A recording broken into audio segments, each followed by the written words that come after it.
the reason we continue our conversation with Chris Farrell, the Director of Research and Investigations for Judicial Watch, because, Chris, you and your co-workers are on the case. You've got a lawsuit going on. Fill us in on what's happening.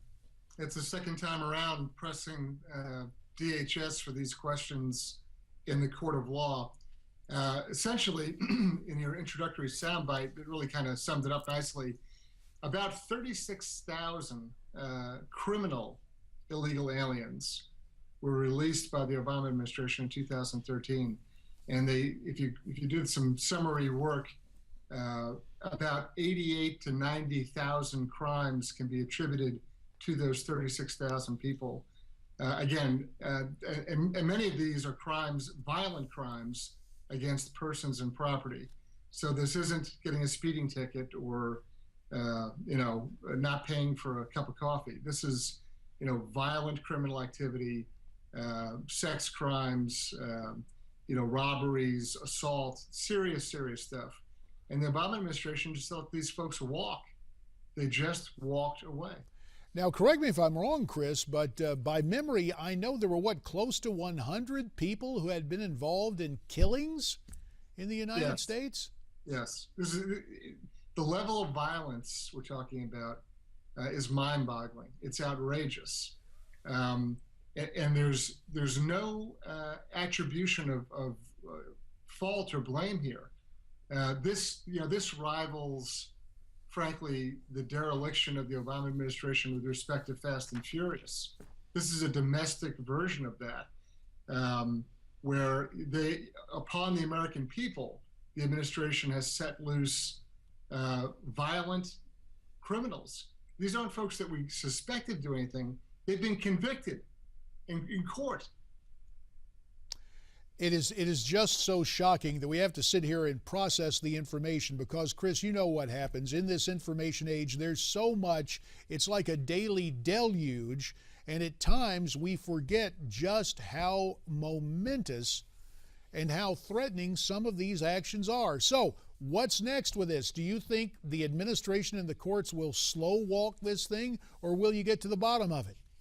There's always an attempt to slow walk it, and I agree with you concerning the sort of series of scandals that come out of this administration.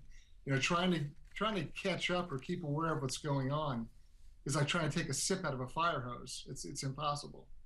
But with respect to this case and the production of records and documents to us, the administration always attempts to stall and delay. But the beauty of what we're doing in a court of law is we have a federal judge presiding over the production of records.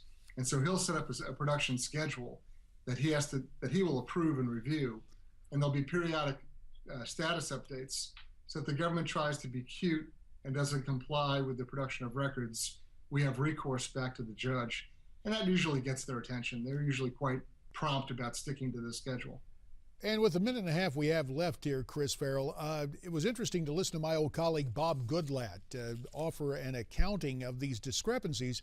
He mentioned the name of the lady who used to head the Department of Homeland Security, former Arizona Governor Janet Napolitano, now ensconced quite comfortably running the University of California system for that entire state. Right. There's talk that Jano might be on the short list for Attorney General. Mindful of the work you're doing, do you think President Obama may cross her off that list? Not necessarily. I mean, my impression of the Obama administration is that on every controversial issue, when they're called on it, rather than retreating, their instinct is to double down. And so I would not be surprised at all if they advance her as someone sort of pre-qualified in a sense. Yeah, interesting things they're looking at on the resume there, Chris. Not exactly in keeping with law and national security, certainly not Homeland Security. Chris Farrell of Judicial Watch, we thank you very much for your time. Thank you. Now, again, the enormity of what Chris is talking about, it deserves amplification.